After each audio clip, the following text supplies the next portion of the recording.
están? Tercer episodio del podcast La Palabra de Dios y la Biblia. Y en este episodio quisiera tratar eh, varios pasajes de las Escrituras en los que se apela a la palabra de Dios, se menciona o se alude quizás indirectamente también, pero que hacen referencia al concepto, ¿no? En conjunto podemos de alguna manera determinar o por lo menos llegar a una conclusión de a qué se refiere la palabra de Dios en la Biblia. Y la idea no es citar textos que ya hemos citado en los episodios anteriores, como por ejemplo cuando un profeta en el Antiguo Testamento dice, vino a mi palabra de Dios, vino a mi palabra de Jehová. Evidentemente la palabra de Jehová, ya dijimos, es la frase que viene a continuación de los dos puntos. Eh, por lo menos eso es lo que pretende el texto dar a entender. Pero sí, otros pasajes no tan directos o tan sencillos de interpretar, pero que sí tienen importancia a la hora de estudiarlos en su conjunto, ¿no? Así que bueno, empecemos. Libro de Oseas, capítulo 8, una selección de textos de este capítulo. Dice, pon a tu boca trompeta. Le escribí las grandezas de mi ley, y fueron tenidas por cosa extraña. En los sacrificios de mis ofrendas sacrificaron carne, y comieron. No los quiso Jehová. Ahora se acordará de su iniquidad y castigará su pecado. Olvidó pues Israel a su hacedor. Bueno, acá en este texto habla de, les escribí, dice, las grandezas de mi ley. Eh, ¿Y quién les escribió la grandeza de la ley de Dios? Bueno, obviamente Dios en el monte escribió ya lo vamos a ver al leer porque vamos a aludir a ese texto específicamente después, pero Dios cuando se revela a Moisés, por lo menos en el registro bíblico, le escribe literalmente en piedras su ley. Que después la vamos a analizar un poquito más para tratar de llegar a un punto también. Pero bueno, evidentemente acá no se refiere a las escrituras, sino a la ley que Dios escribió en la tabla. Dice Éxodo capítulo 19. Ahora pues, si diereis oído a mi voz y guardareis mi pacto, vosotros seréis mi especial tesoro sobre todos los pueblos, porque mía es la tierra, y vosotros me seréis un reino de sacerdotes y gente santa. Estas son las palabras que dirás a los hijos de Israel. Le está hablando a Moisés. Entonces vino Moisés y llamó a los ancianos del pueblo y expuso en presencia de ellos todas las palabras que Jehová le había mandado. Y todo el pueblo respondió a una y dijeron, todo lo que Jehová ha dicho haremos. Y Moisés refirió a Jehová las palabras del pueblo. Y habló Dios todas estas palabras diciendo, yo soy Jehová tu Dios, que te saqué de la tierra de Egipto, de la casa de servidumbre, y no tendrás dioses ajenos delante de mí. Bueno, el contexto continúa, si no me recuerdo mal, ahí aparecen los 10 mandamientos. Y bueno, es interesante que acá todo el texto hace alusión a que la palabra de Dios es aquello que Dios dijo a Moisés en el monte, en esa revelación especial. Eh, y repito, por lo menos así lo presenta el relato, y así hay que interpretarlo desde una perspectiva bíblica, digamos, lógica. Dice más adelante el libro de Éxodo, en el capítulo 32, dice, y volvió Moisés y descendió del monte, trayendo en su mano las dos tablas del testimonio. Esta es la segunda vez que Dios le da las tablas. Las tablas escritas por ambos lados, de uno y otro lado estaban escritas, y las tablas eran obra de Dios, y la escritura era escritura de Dios grabada sobre las tablas. No creo que es la segunda, creo que es la primera, no me recuerdo bien ahora. Porque hay dos veces que Dios le da las tablas a Moisés, y una de ellas no las escribe Dios, sino que las escribe Moisés. Pero bueno, lo interesante acá es que apela a la escritura de Dios, dice, y las tablas eran obra de Dios, y la escritura era escritura de Dios grabada sobre las tablas. Y acá lo interesante es que el texto apela a que realmente Dios escribió y no habla de palabra de Dios, sino que habla de escritura de Dios. Entonces, si es obra de Dios, es porque es escritura de Dios. Y las escrituras son obra de hombre, que pueden contener o no palabras de Dios. Por ejemplo, cuando un profeta cita o dice textualmente lo que Dios le dijo, está diciendo palabra de Dios.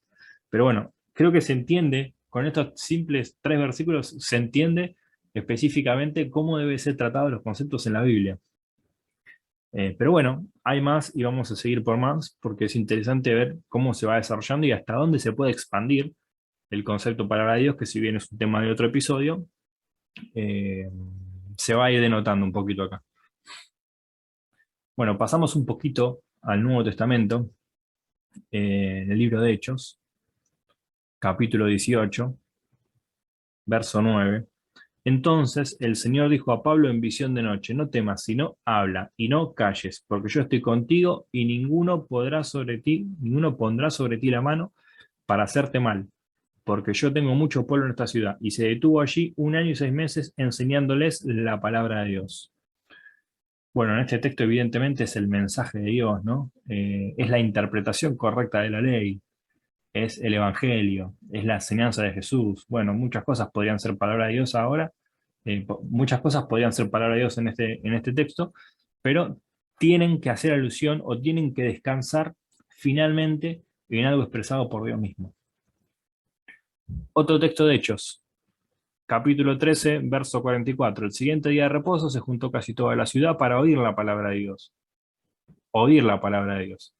Pero viendo los judíos, la muchedumbre se llenaron de celos y rebatían lo que Pablo decía, contradiciendo y blasfemando. Bueno, obviamente acá Pablo no está leyendo la ley, ¿no? Sino que está expresando el Evangelio.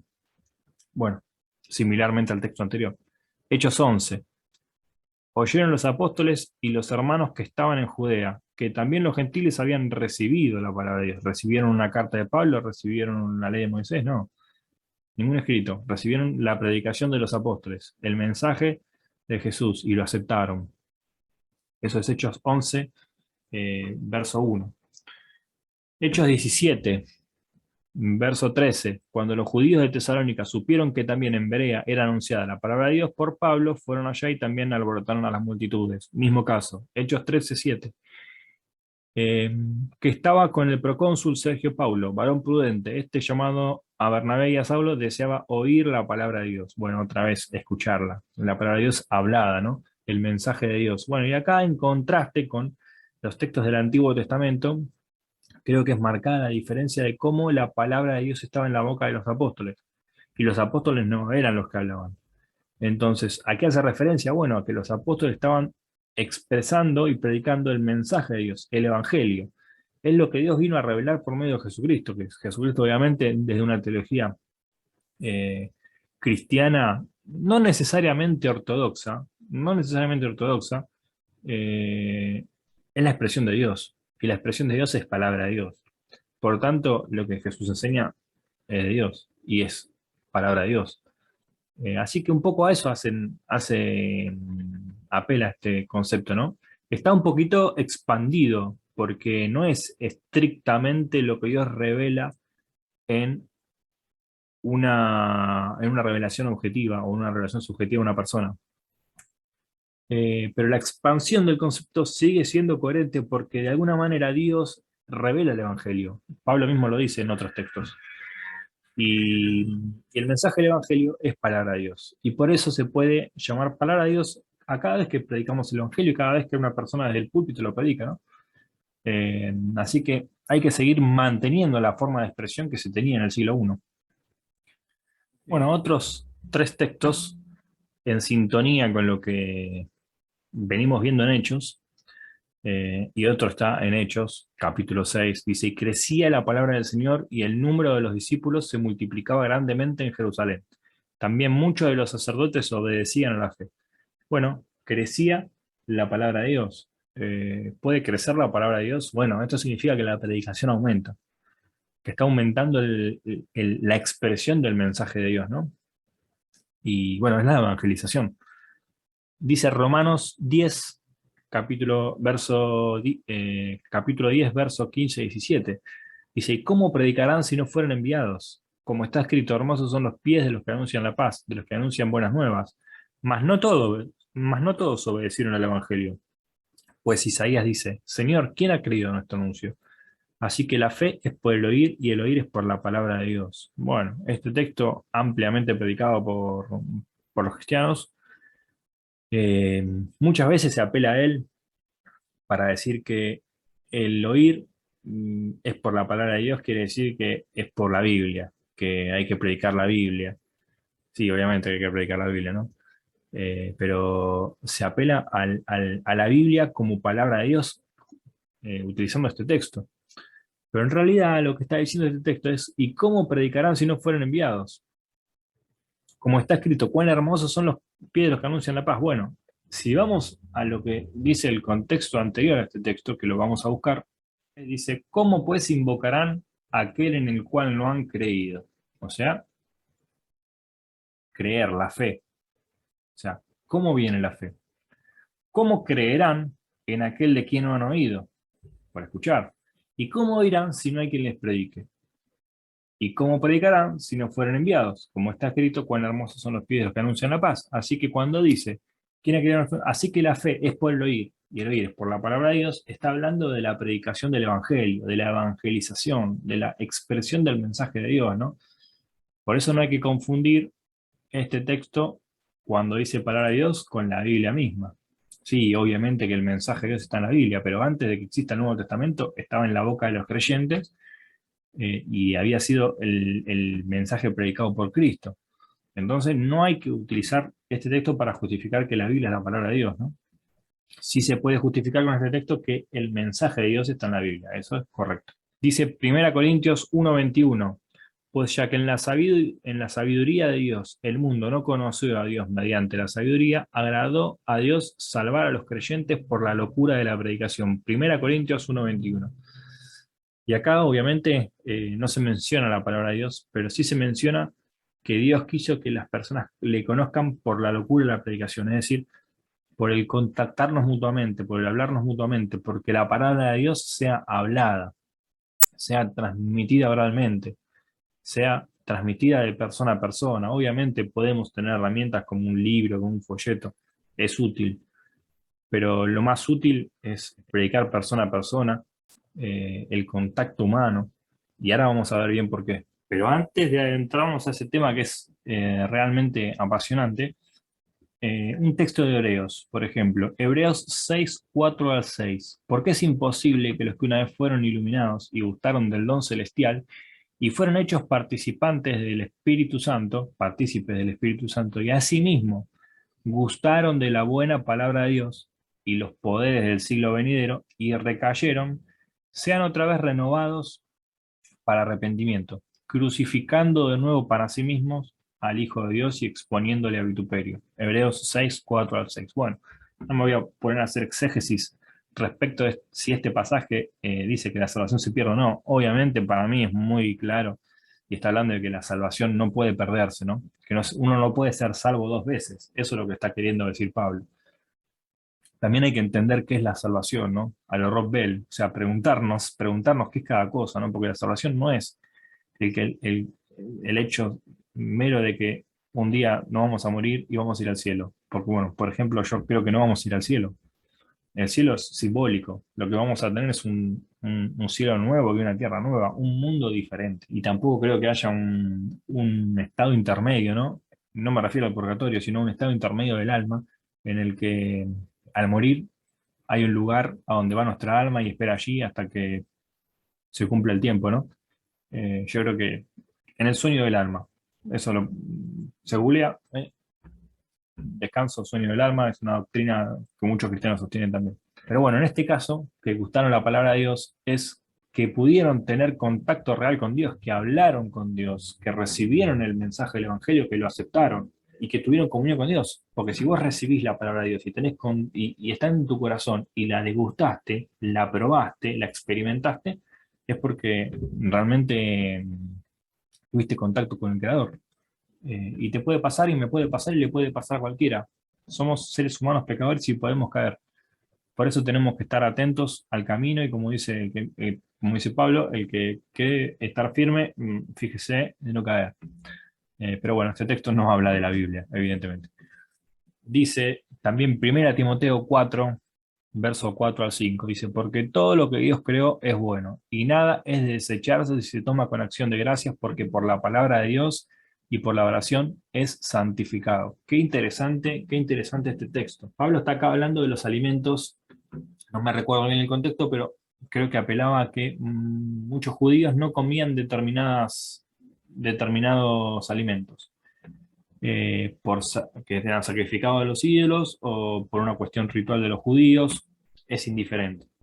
Pero por una cuestión de testimonio, dice Pablo, ahí sí, abstenete de comer si le vas a hacer tropiezo a alguien. Pero ¿Cuál es la naturaleza del asunto? Es esta, que todo lo que Dios creó es bueno y nada es de desecharse si se toma con acción de gracias. Bueno, todo lo que Dios creó es bueno para alimentarse. ¿Por qué?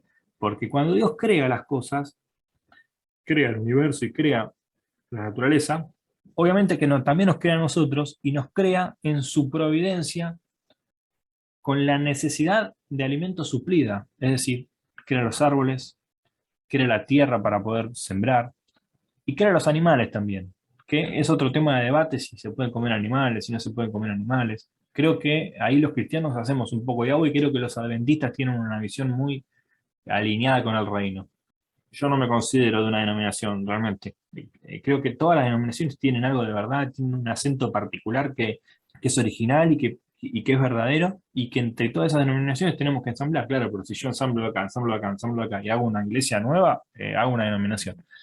Entonces no tiene mucho sentido en ese caso, a no ser que por cuestiones sociales y de convivencia sea evidentemente necesario. Pero bueno, hoy donde estoy agradecido a Dios estoy contento con el lugar y estoy sirviendo y creo que estoy en los propósitos de Dios. Pero bueno, uno puede disentir en muchos detalles, siempre y cuando tengamos el objetivo puesto delante, que tengamos la mira en su lugar, que es el Señor, que es Cristo, que es perfeccionarnos a su imagen, es que dejarnos modelar por Él, y después vamos a entrar un poquito más en eso, vamos a poder caminar en conjunto. Pero lo interesante de este texto es que dice que por la palabra de Dios y por la oración se santifican los alimentos. ¿Y qué quiere decir esto? Bueno, evidentemente Dios creó las cosas con funciones, es decir, los árboles existen por algo y para algo. Nuestro cerebro, nuestro pulmón, nuestro corazón, todo tiene una razón de ser, ¿no? Nuestros pulmones absorben el oxígeno, nuestro corazón le proporciona ese oxígeno al corazón, el corazón lo transmite a la sangre lo lleva al cerebro, y el cerebro, bueno, funciona. Y el cerebro proyecta y procesa nuestros pensamientos, ¿no?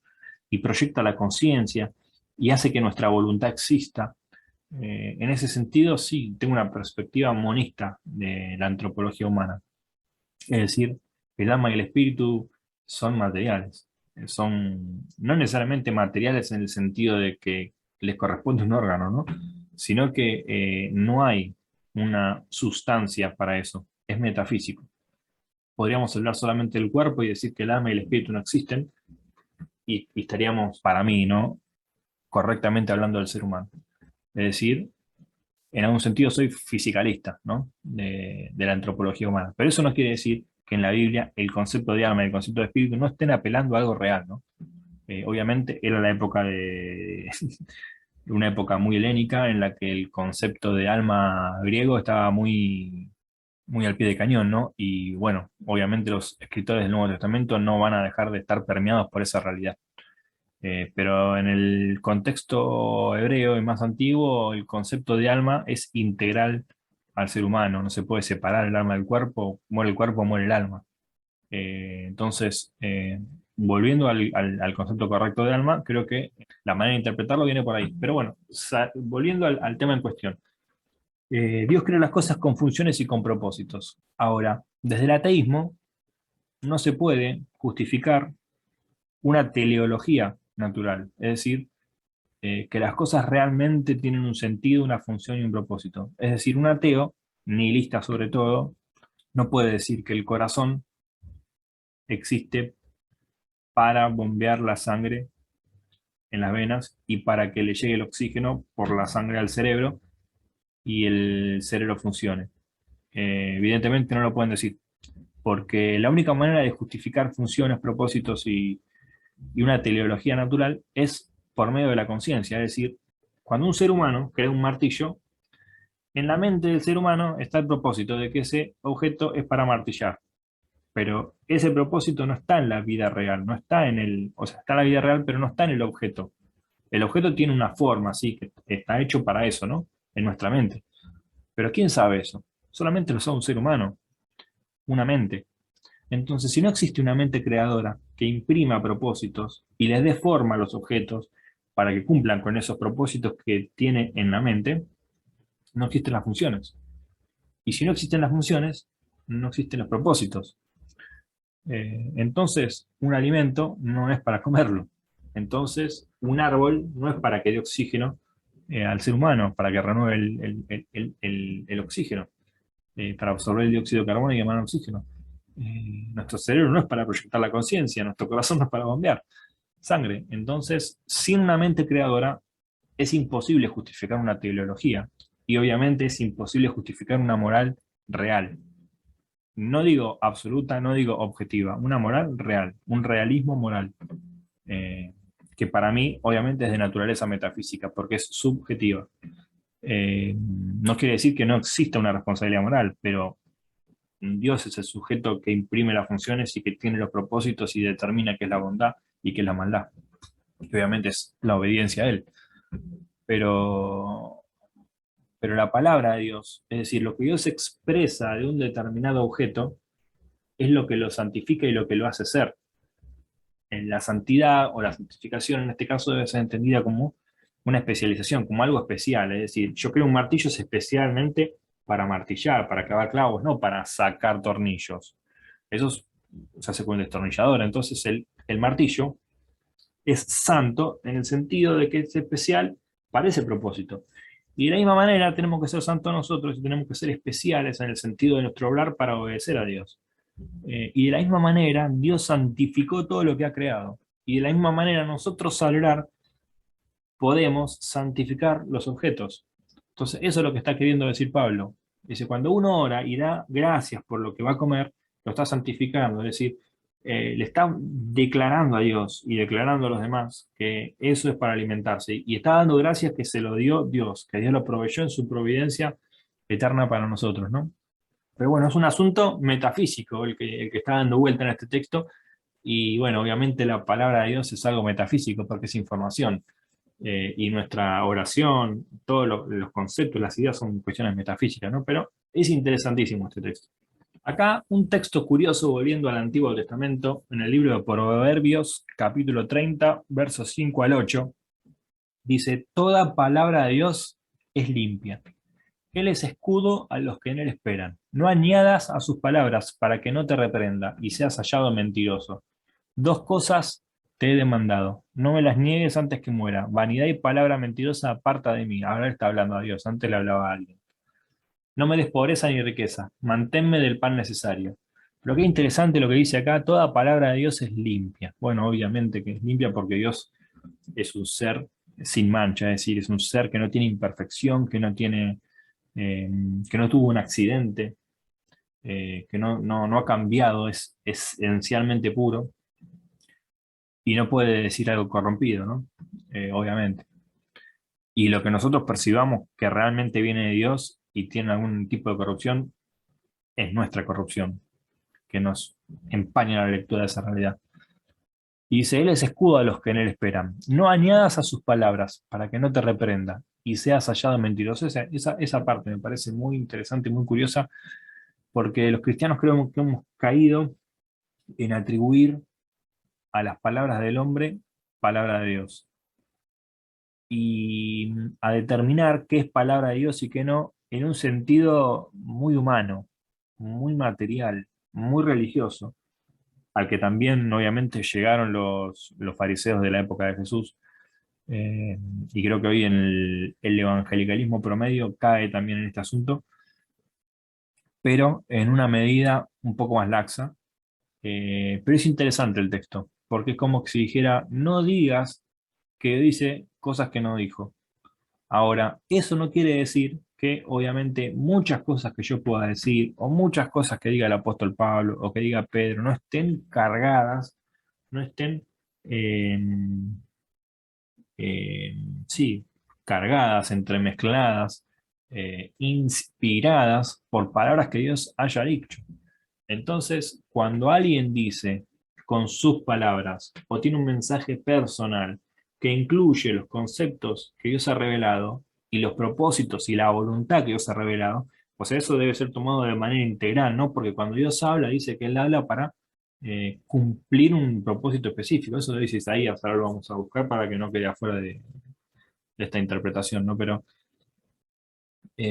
cuando entendemos que en el hablar humano puede estar cargado un trasfondo que incluya la palabra de Dios, eh, de esa manera podemos decir que estamos hablando palabra de Dios. Pero el concepto no es estrictamente técnico. Lo que tenemos que decir en ese caso es que nuestro mensaje contiene palabra de Dios.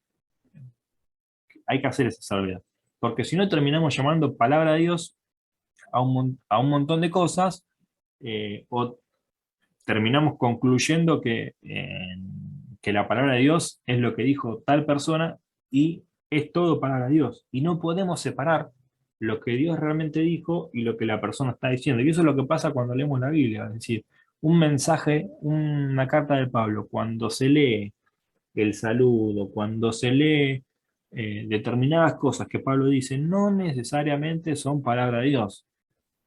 Muchas veces son palabras de él, y el mismo Pablo lo dice, esto lo estoy diciendo yo, dice. Pero sí, lo voy a buscar en el texto donde dice eso porque es interesante hacer un parate en eso. Primera Corintios 12:25, dice Pablo, en cuanto a las vírgenes, que acá hay un tema si se está refiriendo a vírgenes, a muchachas vírgenes o a personas vírgenes que no se han querido casar y qué van a hacer con su virginidad. Bueno, eso yo no me voy a meter en ese texto porque sería otro tema, ¿no? Pero acá Pablo lo que quiere decir, dice, en cuanto a las vírgenes, no tengo mandamiento del Señor. Dice, no tengo mandamiento, es decir, no tengo palabra de Dios, no tengo palabra del Señor, no tengo una enseñanza que Dios haya marcado respecto a esto. Primero porque no la recibió en revelación y segundo porque Jesús tampoco la dijo. Y si la dijo, le hubiera llegado porque los apóstoles se lo hubieran enseñado a él también. Pero ¿qué dice? Mas doy mi parecer, como quien ha alcanzado misericordia de Dios para ser verdadero, o sea, para ser fiel. Y hay otro texto más en el que apela a este concepto. Bueno, y más adelante en el capítulo 14, también de Primera Corintios, va a hablar de vuelta este tema de la palabra de Dios en la boca de él. Dice, como en todas las iglesias de los santos, vuestras mujeres callen en las congregaciones. Bueno, aquí hay un tema cultural, ¿no? Que tampoco me voy a meter, pero me interesaría un montón. Porque cómo entendemos si la Biblia es palabra de Dios o no, y si todo lo que está en la Biblia es palabra de Dios o no, afecta también cómo interpretamos la Biblia, ¿no? Y si hay que extrapolarla de la cultura en la que fue construida y si tiene que ser impuesta en una cultura ajena, ¿qué es lo que pasa? Bueno, en principio me voy a limitar a decir que no creo que las mujeres se tengan que callar, sino que los hombres, muchos hombres también se tienen que callar y que hay que buscar consensuar un orden en las congregaciones, ¿no? Dice, ¿acaso ha salido de vosotros la palabra de Dios o solo a vosotros ha llegado? ¿Qué está queriendo decir? ¿Dios les ha hablado a ustedes nada más?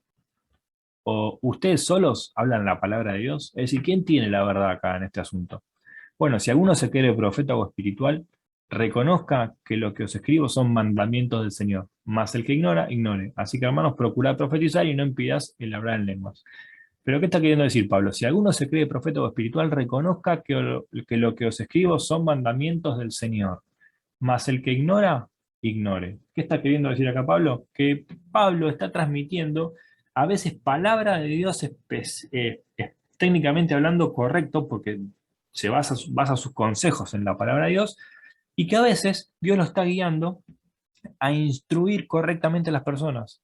Obviamente esa instrucción está basada en una experiencia personal con Dios y en tener contacto con Dios y por lo tanto eh, terminar hablando palabra de Dios no en el sentido de la inspiración, no en ese sentido, sino en el sentido de la realidad misma, que Dios no quiere ciertas cosas y podemos llegar a la conclusión de que Dios no quiere esas cosas, aunque esas cosas o esa negación a hacer esas cosas no esté expresado en la Biblia. Creo que eh, ahí está el tema. Bueno, otro texto interesantísimo, apasionante de estudiar, también muy mal utilizado muchas veces. eh, Hebreos 4. Tenemos pues, no sea que permaneciendo aún la promesa, temamos pues, no sea que permaneciendo aún la promesa de entrar en su reposo, alguno de vosotros parezca no haberlo alcanzado. Porque también a nosotros se nos ha anunciado la buena nueva como a ellos, pero no les aprovechó el oír la palabra, por no ir acompañada de fe en los que la oyeron. pero los que hemos creído entramos en el reposo, de la manera que dijo, por tanto juré en mi ira, no entrarán en mi reposo. Acá hay que asociar con lo que decía Pablo en la otra, bueno, no sabemos si es Pablo, para mí es evidente que es Pablo, en la carta a los hebreos, pero cuando habla del creer, de predicar la palabra, de poner la fe en la palabra, ¿no? Que la fe viene por el oír la palabra de Dios. Bueno, acá no pusieron fe a la palabra de Dios. Y cuando dice, pero los que hemos creído, entramos en el reposo está hablando de la salvación, de la relación con Dios, de la paz y del descanso que hay en Dios, que está simbolizado en el séptimo día, ¿no? En el Sabbat. Y que de alguna manera también está simbolizado en la promesa de Dios de habitar una tierra y tener paz, tener shalom. Bueno, entonces dice, por tanto juré, mira, no entrar en mi reposo. Está citando el Salmo 95, después lo vamos a leer. Y sigue diciendo, aunque las obras suyas estaban acabadas desde la fundación del mundo, las obras de Dios, porque en cierto lugar dijo así del séptimo día, y reposó Dios de todas sus obras en el séptimo día. Y otra vez, aquí, no entrarán en mi reposo. Por lo tanto, puesto que falta que algunos entren en él, es decir, en ese reposo, y aquellos a quien primero se les anunció la buena nueva no entraron por causa de desobediencia, otra vez determina un día, hoy, diciendo, después de tanto tiempo, por medio de David, como se dijo, si oyeres hoy su voz, no endurezcáis vuestro corazón. Porque si Josué les hubiera dado el reposo, no hablaría después de otro día de reposo. Por lo tanto, queda un reposo para el pueblo de Dios. Es decir, acá está tratando de justificar que el reposo del que habla no es el poseer la tierra, aunque sí está simbolizado en poseer la tierra, no es aquel día en el que Dios reposó de sus obras, porque ese día en realidad no existe, es un día simbólico el séptimo día de Génesis donde Dios descansó, pero lo que está queriendo decir es que el reposo de Dios, uno entra al reposo de Dios cuando entra a su presencia, cuando le conoce, cuando es tocado por su espíritu, cuando gusta de su palabra, cuando gusta de la relación con Él, y ahí encuentra paz. Y ese reposo se extiende hacia la eternidad, porque después de morir, al abrir los ojos en el paraíso, en el cielo y en la tierra nueva, ese nuestro destino queda sellado por un reposo eterno.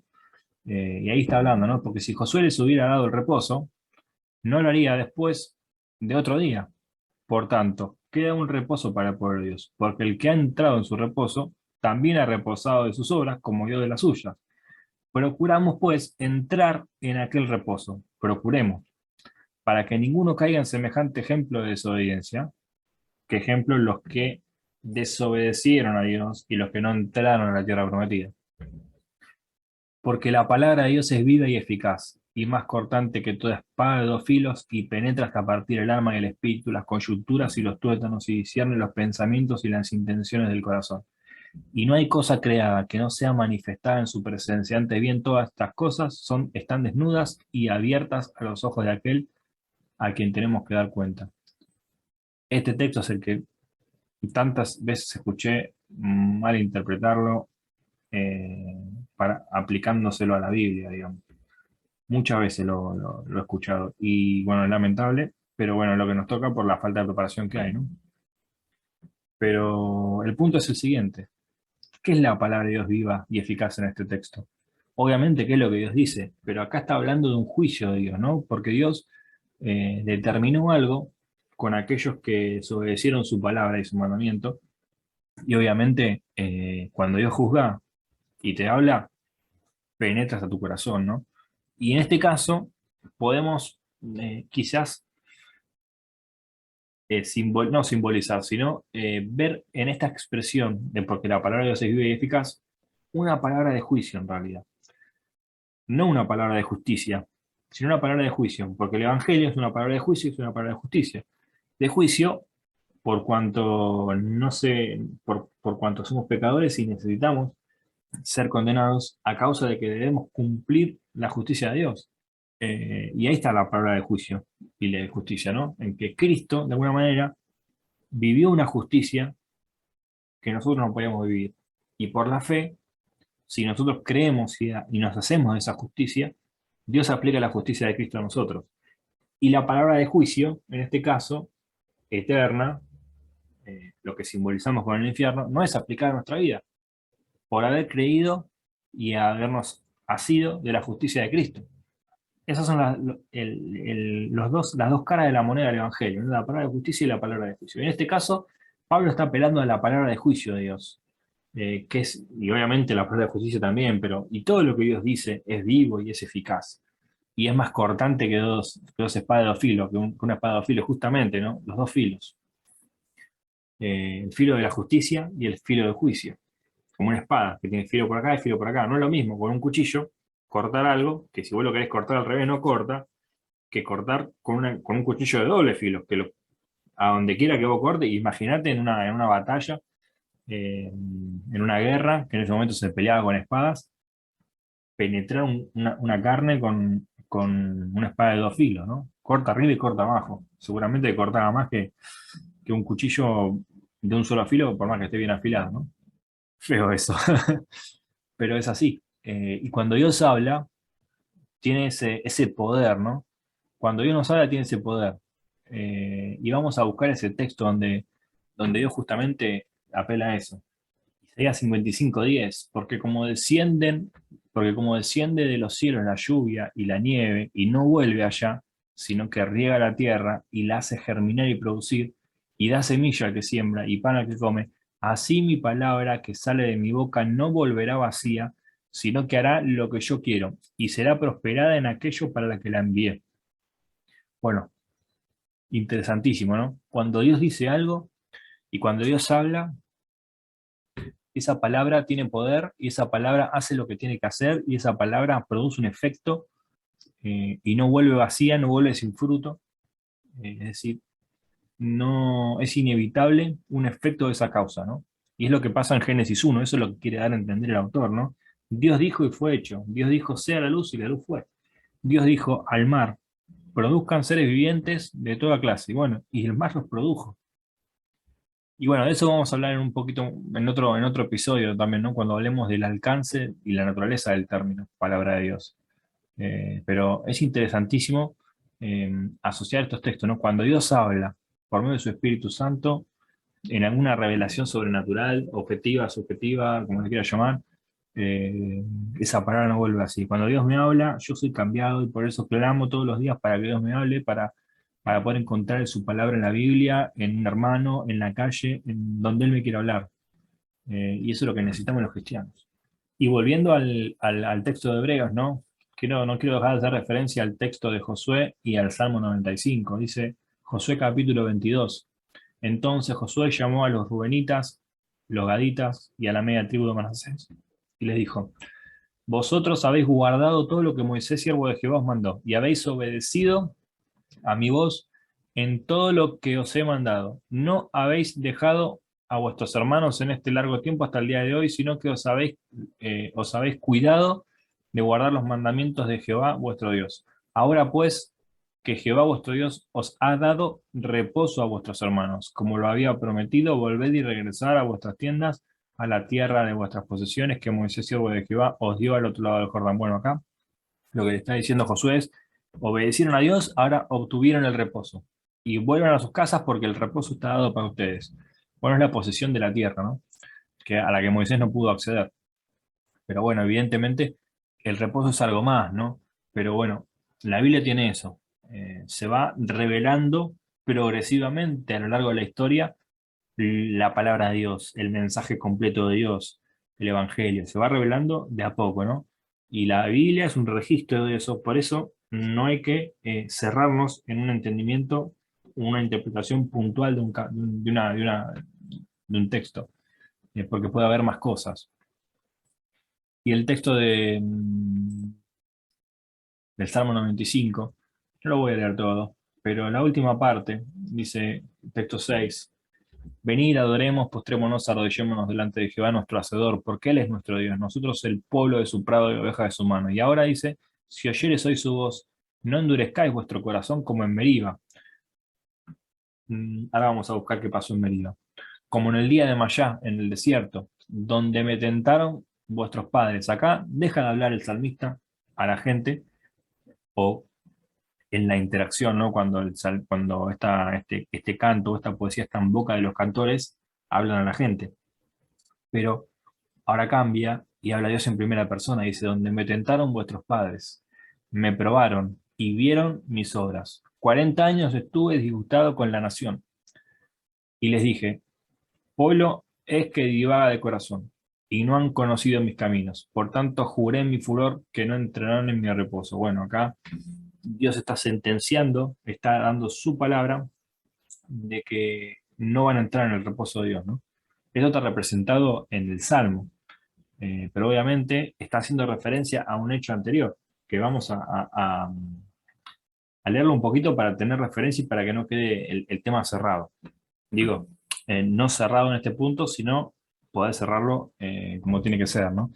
Y dice Números capítulo 20, verso 6, y se fueron Moisés y Aarón de delante de la congregación a la puerta del tabernáculo de reunión, y se postraron sobre sus rostros, creo que estaban pidiendo agua, y se postraron sobre sus rostros, y la gloria de Jehová les apareció a ellos. Y habló Jehová a Moisés diciendo, toma la vara y reúne a la congregación tú y Aarón, tu hermano, y hablad a la peña, a la piedra, a vista de ellos, y ella dará su agua, y sacarás agua de la peña, y darás a beber a la congregación y a sus bestias. Entonces Moisés tomó la vara delante de Jehová como él mandó, y reunieron Moisés y Aarón a la congregación delante de la piedra, y les dijo, oíd ahora, rebeldes, ¿os hemos de hacer salir agua de la peña? Entonces Moisés alzó su mano y golpeó la peña con su vara 2 veces, y salieron muchas aguas, y bebió la congregación y sus bestias. Y Jehová dijo a Moisés y a Aarón, por cuanto no creísteis en mí para santificarme delante de los hijos de Israel, por tanto no meteréis esta congregación en la tierra que les he dado.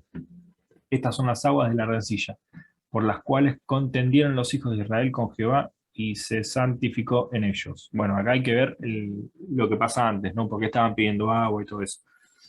Pero el punto es el siguiente, Dios le dijo a Moisés que hable a la roca, no que la golpee. Y eso manifiesta el estado no solamente de Moisés, sino del pueblo, de infidelidad y de falta de fe a su palabra, a lo que él dice, ¿no? Y eso es lo que está criticando Dios, y a eso se apela en el texto del Salmo 95.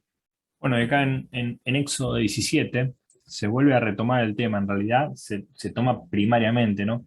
Lo que yo leí de números antes está ampliado y está expresado como con un foco diferente, porque acá lo cuenta de otra manera, dice, bueno, que sale el pueblo del desierto de Sin por sus jornadas conforme al mandamiento de Jehová y acamparon en Refidim y no había agua para que el pueblo bebiese y altercó el pueblo con Moisés y dijeron, danos agua para que beber, porque mejor es que volvamos a Egipto y todo eso.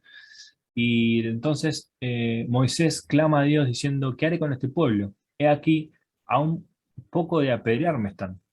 Y Jehová dijo a Moisés, pasa delante del pueblo y toma contigo de los ancianos de Israel y toma también en tu mano tu vara con que golpeaste el río y ve, y he aquí yo estaré delante de ti y sobre la peña de Oreb, sobre la peña en Oreb, y golpearás la peña y saldrán de ella agua y beberá el pueblo. Y Moisés hizo así en presencia de los ancianos de Israel y llamó el nombre de aquel lugar Maya y Meriba, Masá en realidad, y Meriba, por la rencilla de los hijos de Israel y porque tentaron a Jehová diciendo, ¿está pues Jehová entre nosotros o no? Estaban dudando. O sea, el punto es la falta de fe, ¿no? Pero acá parece como en los evangelios, ¿no? Que te lo cuenta de una manera en un texto y en otro te lo cuenta de otra. Pero bueno, el punto clave es la falta de fe del pueblo. Lo interesante, justamente del Salmo 95, es que cuando dice, por tanto juré en mi furor que no entrarán en mi reposo, esta frase no está en el Pentateuco. Por lo menos yo no la he encontrado después de buscarla, o no me acuerdo de haberla leído. Pero el punto es que el salmista está interpretando lo que Dios dijo a causa del juicio que conoce a través del texto. Entonces, esto no es agregar palabra de Dios a lo que Dios ya hizo. Esto es interpretar o deducir lo que Dios realmente dijo a causa de sus obras, ¿no? Bueno, este texto es bastante interesante y después vamos a abordar un poquito más a qué hace apelación cuando dice es viva y eficaz, ¿no? Algo muy interesante ahí también para ver, pero será para otro episodio eso. Efesios capítulo 6, verso 17. Tomad el yelmo de vuestra salvación y la espada del Espíritu, que es la palabra de Dios. Bueno, acá yo nuevamente estoy seleccionando un texto y olvidándome del contexto, ¿no? Pero vamos a suponer que el contexto ya lo vi. Escribí lo siguiente respecto de este texto. Dice, en este caso el apóstol Pablo nos habla de una lucha espiritual. Tal es el contexto de Efesios 6. Nos habla de la palabra de Dios como la espada del Espíritu, un arma de ataque y de defensa en la batalla. La interpretación generalmente utilizada en el cristianismo, más en la vertiente evangelicalista y ortodoxa, es que el andar con la Biblia en la mano es llevar la espada del Espíritu. En realidad apelan al contenido de la Biblia, ¿no? Obviamente, desde nuestra perspectiva, pero en su totalidad, como un solo cuerpo, y obviamente, bien dirán que para usarla hay que desenvainarla. Es decir, hacer uso del contenido. Eso es cierto. Ahora, este texto no se refiere a andar con la Biblia por la calle, ¿no? En cierto sentido, esto es verdad. En la Biblia contenemos gran parte de las palabras con las que Dios se expresó y con las palabras que Dios se reveló a los hombres. Y nos son de gran utilidad en la batalla espiritual. Pero no es lo que a lo que Pablo está apuntando. El Espíritu Santo es el principal comunicador de la palabra de Dios al creyente. Para situaciones contemporáneas que no son de índole moral, podemos ver textos como Zacarías 7:12, Hechos 13:12, Romanos 8:14, perdón, Hebreos 6:4 y 5, que es el que vimos hace un rato. No, Hebreos 6:5 no lo vimos todavía, ya lo vamos a ver. Pablo tuvo dificultades en su itinerario misionero, eh, las cuales eran claros ataques del enemigo para detener la expansión del Evangelio. En esos momentos es que debemos defendernos o atacar en sentido espiritual con las palabras que el Espíritu Santo nos guía a usar, o con la revelación que particularmente éste nos provea, ya sea registrada en las Escrituras anteriormente o no. Para eso están los dones, ¿no? Es decir, el don de conocimiento, el don de sabiduría, el don de fe. En cada uno de los dones que el Espíritu Santo manifiesta en las personas, en sus hijos, a veces, por ejemplo, en el de palabra de conocimiento, hay palabra que el Espíritu Santo trae a esa persona, sobre todo en el don de profecía también. Y creo que hay claros ejemplos de creyentes sinceros que han recibido un conocimiento sobrenatural en el momento de dar una palabra a alguien, pero lo reconocen, es decir, Dios me revela en este momento tal cosa y tal cosa es verdad, ¿no? Ahora, no hay que usar este don como excusa para decir que la Biblia, o por lo menos el Nuevo Testamento, fue escrito así. No, el Nuevo Testamento fue escrito claramente con inteligencia humana, con emoción humana, con intención humana. Lo muestra el mismo Lucas, ¿no? Cuando hace la introducción a los Hechos y al Evangelio de Lucas. Pero la Biblia, como el Nuevo Testamento, por lo menos como escrito, está atravesado de estos dones. Eso es sí, eso es así. Pero no es que se escribió con el don. Y a eso se apela a esto con la inspiración, ¿no? La inspiración pareciera que es el don de conocimiento, básicamente. En el que parece que muchos interpretan la inspiración como que Dios le ha dictado a la gente o puso en la mente de las personas lo que tenían que decir. No, pero cuando en el don de conocimiento es cuando Dios pone un conocimiento específico en una persona determinada que esa persona antes no tenía. Es algo sobrenatural. Hay una naturaleza, un algo natural en eso sobrenatural que todavía como seres humanos difícilmente podamos abordar. Por eso le llamamos sobrenatural. Pero no es el proceso o el método por el cual se ha escrito la Biblia, ¿no? Pero volviendo acá al, al hecho de la batalla espiritual, ¿no? Uno tiene que aferrarse a lo que el Espíritu Santo le muestra, a la palabra que Dios te da en el día a día, para poder batallar y para poder defenderte de los ataques del enemigo. Dice otra cosa que escribía. Lógicamente también podemos apelar a las promesas y mandamientos expresados por Dios, los cuales están contenidos en la Biblia, obviamente, aunque no sean directamente para nosotros y los tomemos metafóricamente hablando como el deseo de Dios para nuestra vida. Tampoco debemos abusar de ello, ojo. Ahora, hay una cita acá que saqué de un libro que se llama Sanos por la Palabra, es muy lindo, de Jorge Mitián, eh, y hace esta referencia, ¿no? Hablando de Efesios 6 y 7. Dice, hay una apropiación más efectiva de la verdad cuando oímos con fe. Tenemos que apropiarnos de la palabra de Dios. En el griego es el término rema, que se refiere a la palabra de Dios pronunciada y articulada. La espada del Espíritu no son las Sagradas Escrituras, sino la rema de Dios.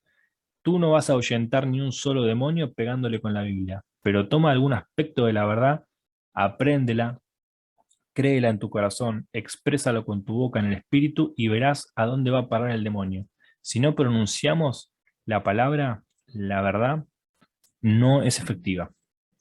Y bueno, a esto va Jorge y Mitten, ¿no? En la lucha espiritual y sobre todo en el ministerio de liberación, lo que en la Iglesia Católica se conoce como exorcismo, tenemos que aferrarnos a la palabra de Dios, a la promesa de Dios, a la autoridad que Dios da a la Iglesia para hacer ese trabajo. No se puede hacer en nombre nuestro, con palabras nuestras. Tenemos que hacerlo como de parte de Dios. Y ahí radica el punto de por qué la espada del Espíritu es la palabra de Dios. Porque el Espíritu que está en nosotros y que habita en cada creyente es al que hay que dejar fluir y al que hay que dejar que hable y al que le tenemos que poner nuestra boca para poder expresar aquello que el Espíritu quiere decir. Pero eso sin santidad, sin búsqueda y sin oración, sin ayuno del pecado, de nuestros deseos, no se puede lograr. Bueno, otro texto más. Santiago 1, 22 al 25. Mas sed hacedores de la palabra, y no tan solamente oidores, engañándoos a vosotros mismos, porque si alguno oye la palabra y no la pone por obra, este tal es semejante al hombre que considera su rostro un espejo natural.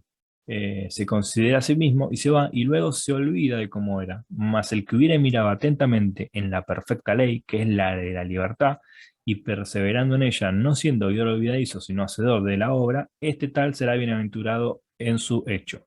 Bueno, acá Santiago está diciendo, no dice palabra de Dios específicamente, pero sí dice ser hacedores de la palabra, y acá está queriendo expresar que no la palabra como el Evangelio, no la palabra como la Escritura, sino como la enseñanza, es decir, el logos, la enseñanza que se transmite en la iglesia, en la congregación, aprenderla y no olvidarnos, no que no entre por un oído y salga por el otro, sino ponerla en práctica. Y después hace referencia a la perfecta ley, a la ley de la libertad.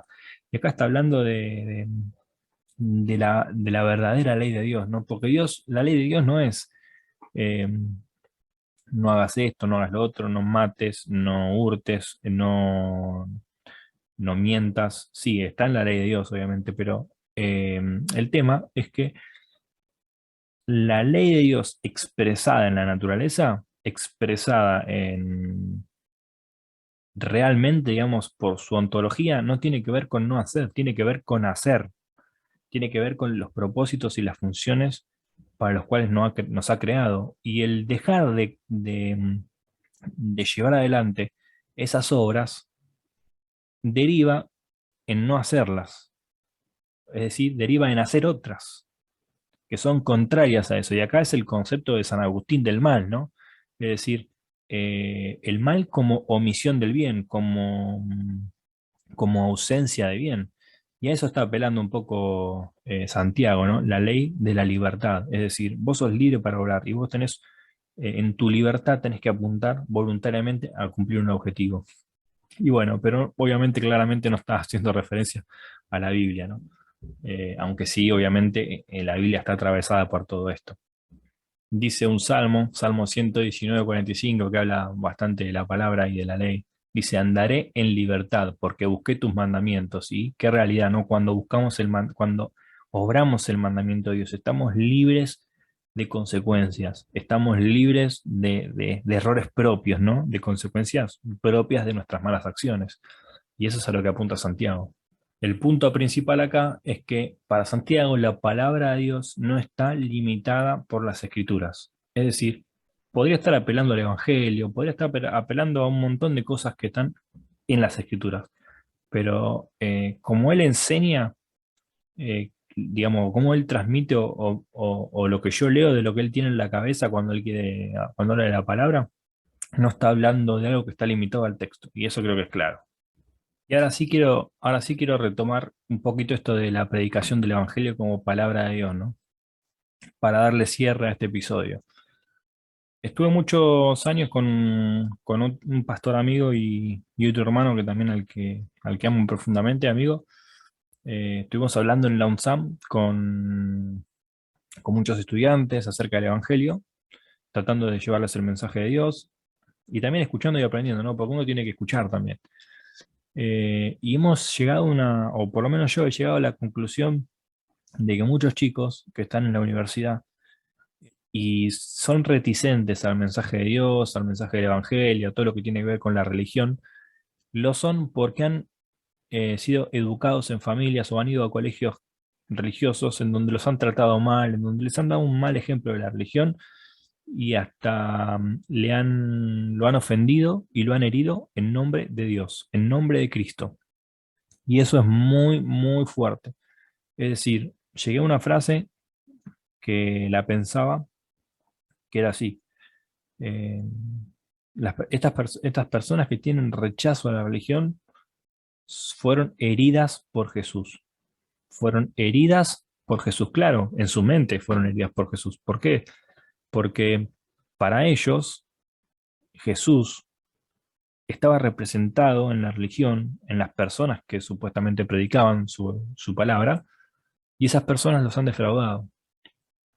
Y hay algo real en la escritura, y es un error que nosotros tenemos al llevar el Evangelio, al hacer tareas misioneras y tareas evangelísticas. Y es que es un error creer que Dios va a demandar a las personas el que no hayan creído en la Biblia. La predicación del Evangelio es una tarea de la comunidad y el dar testimonio es una pieza, pero fundamental. ¿Por qué? Porque, bueno, ya lo vimos antes, que Dios agradó salvar a los creyentes por la locura de la predicación y por nuestra palabra, por nuestro ejemplo, por nuestro testimonio, no por lo que la Biblia dice. Entonces lo que dice la Biblia, cuando vamos a evangelizar, queda en un segundo plano. Dice Juan 17:20, mas no ruego solamente por estos, sino también por los que han de creer en mí por la palabra de ellos. Acá está nuestra palabra. Romanos 10:14, ¿cómo pues invocarán a aquel en el cual no han creído? ¿Y cómo creerán en aquel de quien no han oído? ¿Y cómo oirán si no hay quien les predique? Nuestra predicación. Bueno, así que la fe es por el oír y el oír por la palabra de Dios de nuevo. Ya lo leímos esto.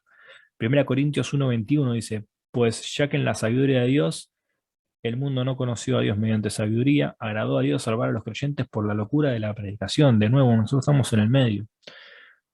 2 Corintios 5:20, así que somos embajadores en nombre de Cristo, como si Dios rogase por medio de nosotros. Os rogamos en el nombre de Cristo, reconcíliense con Dios. Y esta es nuestra tarea, esa es lo que tenemos que hacer cuando hacemos evangelismo. Somos embajadores de Cristo. Y dice 2 Corintios 3:3, siendo manifiesto que sois cartas de Cristo, expedidas por nosotros, escritas no con tinta, sino con el Espíritu del Dios vivo, no en tablas de piedra, sino en tablas de carne del corazón. Y bueno, sigue el texto, ¿no? Pero ¿a qué voy con todo esto? Voy a que, en cierto sentido, acá lo dice Pablo, ¿no? Somos cartas de Cristo, somos la palabra de Cristo. Si vivimos conforme a la voluntad de Dios, somos palabra de Dios en el mundo. Hay más textos que hablan de esto, ahora los vamos a seguir viendo, pero cuando dejamos un mal ejemplo, un mal testimonio ante una persona que no cree en Dios, que no tiene una relación con Dios, estamos causando una herida en esa persona cuando la defraudamos, cuando la ofendemos, estamos causando una herida como si viniera de parte de Dios, porque inversamente somos palabra de Dios cuando le llevamos el Evangelio. Y es eso lo que van a mirar, nuestra vida, no lo que dice la Biblia. Y lo que hay que resaltar en este punto es que el propósito de la redacción de los Evangelios, o sea, el Nuevo Testamento, no era el hacer un panfleto propagandístico del mensaje cristiano para el mundo, sino el afirmar la fe de las comunidades y mantener viva la palabra de Dios dentro de ellas, para que a su vez éstas cumplan con el propósito teológico de la iglesia, que esto está marcado en los 4 evangelios, que es la gran comisión. Está en Mateo 28, está en Marcos 16, está en Lucas 24 y está en Juan 20. O sea, si el propósito de los evangelios no es este, no hay otro. El propósito de los evangelios es avivar a la comunidad y mantener viva la palabra, para que la iglesia cumpla el propósito para el que Jesús la llamó, para el que Jesús la creó, y para el que Dios diseñó todo este plan, ¿no? Eterno. Ese es el punto. ¿Está mal que usemos panfletos evangelísticos para predicar el evangelio? No, no está mal. Pero hay que tener en cuenta que nosotros somos el panfleto evangelístico de Dios. Y bueno, si hablamos de palabra de Dios, en este sentido, nosotros siendo palabra de Cristo, siendo palabra de Dios en el mundo, para que las demás personas puedan leernos a nosotros y poder encontrar a Dios por medio de la lectura de nuestro testimonio, hay otro texto en 2 Corintios 3 también interesante, que ya no habla a la palabra, no apela a la palabra, sino que apela a la imagen. Y dice en 2 Corintios 3:18, perdón, dice, por tanto, nosotros todos, mirando a cara descubierta, bueno, viene hablando de la cara descubierta de Moisés, ¿no? Cuando Moisés habló con Dios y bajó del monte y tenía el rostro resplandeciente y la gente no lo podía ver porque ahuyentaba, daba miedo. De la misma manera, dice, nosotros todos mirando a cara descubierta, es decir, reflejando esa gloria de Dios con nuestra vida, como en un espejo la gloria del Señor, y acá apela al espejo porque obviamente nuestra refracción o nuestra reflexión de esa imagen de Dios, de esa gloria de Dios en nuestra vida no va a ser plena nunca, nunca puede ser plena porque tenemos miserias y somos limitados como creación, no somos perfectos como creación. Y tenemos miserias, tenemos pecados y obviamente no vamos a igualar a Dios en su naturaleza. Por eso apela al espejo, porque era algo que reflejaba borrosamente una imagen. Hoy los espejos que tenemos son casi 100% eficientes, pero en ese momento no, y por eso apela al espejo.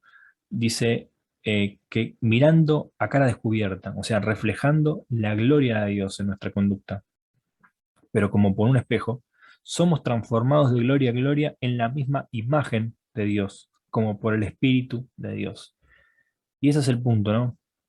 Nosotros no solamente tenemos que ser palabra de Dios, también tenemos que ser imagen de Dios, porque fuimos hechos a imagen de Dios y eso es lo que tenemos que reflejar. O sea, el ser hechos a imagen de Dios no implica que todo lo que hacemos es conforme a su imagen, sino que fuimos hechos en base a su naturaleza, es decir, que Dios puso amor en nosotros, que Dios puso sabiduría, que Dios puso santidad, que Dios puso fidelidad. Bueno, cada justicia, cada atributo natural de Dios, cada atributo de su naturaleza es parte de nuestra naturaleza también. Lo que pasa es que nosotros, por nuestras obras y por nuestra miseria, por nuestro pecado y por no caminar aferrados al Espíritu de Dios y por darle la espalda a Dios, no vivimos conforme a esa imagen. Eh, y primera Juan 1:2 dice, amados, ahora somos hijos de Dios, y aún no se ha manifestado lo que hemos de ser, pero sabemos que cuando Él se manifieste seremos semejantes a Él. Bueno, en ese momento vamos a ser semejantes a Él plenamente, es decir, plenamente semejantes, no vamos a ser como Él, porque le veremos tal como Él es. Y Romanos 8:29 dice, porque a los que antes conoció, también los predestinó para que fuésemos hechos conformes a la imagen de su Hijo, para que Él sea el primero, el primogénito entre hermanos. Eh, y lo que pensaba es esto, que si le buscamos con sinceridad y nos humillamos en su presencia cada día, podemos vencer nuestras batallas cotidianas y caminar hacia el objetivo de Dios. Y Dios trabaja en nosotros para modelar nuestro carácter y nuestras acciones para que se parezcan cada vez más al carácter y a las acciones de Cristo, es decir, a su imagen. Y esto de ser palabra e imagen de Dios es algo que está por toda la Biblia, ¿no? Y el principal propósito de ser cristiano no es meramente ser parte de una religión, no es seguir una doctrina, no es seguir una teología eh, particular. Ser cristiano es ser pequeños ejemplos de Jesús, pequeñas palabras y pequeñas imágenes de Cristo, en lo particular y en lo congregacional. Es ser las manos, es ser los pies, es ser el cuerpo entero de Cristo, porque como iglesia somos el cuerpo de Cristo. ¿Para qué? Para reconciliar al mundo con Dios. Y este es el gran misterio de Dios, ¿no? Dice 2 Pedro 1:13, como todas las cosas que pertenecen a la vida y a la piedad, nos han sido dadas por su divino poder mediante el conocimiento de aquel que nos llamó por su gloria y excelencia, por medio de las cuales nos ha dado preciosas y grandísimas promesas, para que por ellas llegaseis a ser participantes de la naturaleza divina, habiendo huido de la corrupción que hay en el mundo a causa de la concupiscencia. Acá lo está diciendo claramente. Somos participantes de la naturaleza divina cuando huimos del pecado, cuando vivimos conforme al mandamiento de Dios y reflejamos ese amor, esa santidad, ese gozo, cuando reflejamos todo aquello que es propio del carácter de Dios. Dice San Juan 17:20, mas no ruego solamente por esto, sino también por los que han de creer en mí, por la palabra de ellos, para que todos sean uno, como tú, oh Padre, en mí y yo en ti, que también ellos sean uno en nosotros, para que el mundo crea que tú me enviaste. La gloria que me diste yo les he dado. Dios nos dio su gloria, el Señor nos dio su gloria. Esto, bueno, apela a eso cuando está hablando del rostro de Moisés, ¿no? Para que sean uno, así como nosotros somos uno. Y en ellos, yo en ellos y tú en mí, para que sean perfectos en unidad, para que el mundo conozca que tú me enviaste y que los has amado a ellos como también me has amado a mí. Bueno, para que el mundo conozca que tú me enviaste, ¿por qué? Porque nosotros seamos una unidad, seamos como un varón, seamos conforme a la imagen de su Hijo y presentemos la imagen de Jesús en el mundo. Eso es lo que está diciendo. El que a vosotros oye, a mí me oye. Y el que a vosotros desecha, a mí me desecha. Y el que me desecha a mí, desecha al que me envió de nuevo. O sea, nosotros siendo la imagen y la palabra de Dios. Colosenses 1:24. Eso estaba en Lucas 10:16. También lo dijo Jesús. Colosenses 1:24 dice, ahora me gozo en lo que padezco por vosotros y cumplo en mi carne lo que falta de las aflicciones de Cristo por su cuerpo, que es la iglesia. Y esto habla de nuestro sacrificio, ¿no? Porque si Cristo se sacrificó por nosotros, nosotros, si somos su cuerpo, de alguna manera tenemos que ser también sacrificados. El misterio que había estado oculto desde los siglos y edades, pero que ahora ha sido manifestado a sus santos, a quienes Dios quiso dar a conocer las riquezas de la gloria de este misterio entre los gentiles, que es Cristo en nosotros esperanza de gloria, es decir, nosotros como embajadores, como muestras de Cristo, como Cristo en nosotros. Y Efesios 3:14 también, texto increíble, dice, por esta causa doblo mis rodillas ante el Padre de nuestro Señor Jesucristo, de quien toma nombre toda familia en los cielos y en la tierra, para que os dé conforme a la riqueza de su gloria de ser fortalecidos con poder en el hombre interior por su Espíritu, el Espíritu de Dios que nos da la palabra de Dios, para que habite Cristo por la fe en vuestros corazones, a fin de que arraigados y cimentados en amor, seáis plenamente capaces de comprender con todos los santos, es decir, no es una comprensión individual, no es una manifestación individual de la imagen de Dios, esto es en comunidad. Eh, para que podamos comprender plenamente cuál es la anchura, la longitud, la profundidad y la altura, y de conocer el amor de Cristo que excede todo conocimiento, para que seáis llenos de toda la plenitud de Dios. Esto es de nuevo. ¿Qué es ser lleno de la plenitud de Dios? Sino poder vivir completamente, tener una vida en la que en todas las áreas podamos manifestar su naturaleza, su imagen, su amor, su santidad, su justicia, su sabiduría. Eso es ser lleno de toda la plenitud de Dios. Y aquel que es poderoso para hacer todas las cosas mucho más abundante de lo que pedimos o entendemos, según el poder que actúa en nosotros, que es el del Espíritu Santo, a Él sea la gloria en la iglesia, en Cristo Jesús, en todas las edades, por los siglos de los siglos. Amén. Y acá está hablando de nosotros. Nosotros que estamos en este siglo, en esta edad. Es decir, la iglesia sigue siendo la misma iglesia de hechos. La iglesia no cambió, no es que en el año 400 se cerró el canon y ya no hay más dones, ya Dios obra de otra manera, es como otra dispensación, no. La iglesia sigue siendo iglesia, antes y después de cerrar el canon. El canon es simplemente una selección de textos humanos, es decir, está el Espíritu de Dios obrando detrás de esos textos, porque estuvo obrando detrás de las personas. Después vamos a ver bien en el tema de la inspiración, pero cerrar el canon es limitar a un compendio de libros lo que entendemos por obra de Dios, pero la obra de Dios continuó hasta hoy, ¿no? Y nosotros tenemos que ser esa iglesia en la que Jesús está manifestando su gloria. Así que bueno, esa es la idea. Somos palabra e imagen de Cristo, ¿no? Si hacemos su voluntad. Y hasta acá, hasta ahí, alcanza el término, ¿no? O sea, nos implica a nosotros el término palabra de Dios muchas veces, por lo menos en este tema. Pero estrictamente, técnicamente, apela a lo que Dios reveló específicamente en las revelaciones objetivas. Se traslada de alguna manera simbólica a la predicación de los apóstoles, a las palabras de los apóstoles, cuando predicaban y cuando contenían el mensaje de Dios revelado en Jesucristo en esa predicación. y nos llega a nosotros. ¿Cuándo? Cuando vivimos conforme a su mandamiento, conforme a su voluntad. Porque acordémonos que es integral el hecho de hablar de la palabra de Dios y hablar de su imagen y hablar de su voluntad, ¿no? Su palabra es su voluntad de alguna manera también.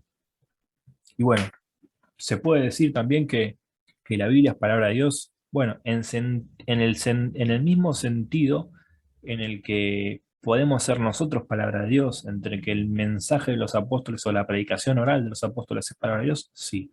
Pero eso es simbólico, no es técnicamente así.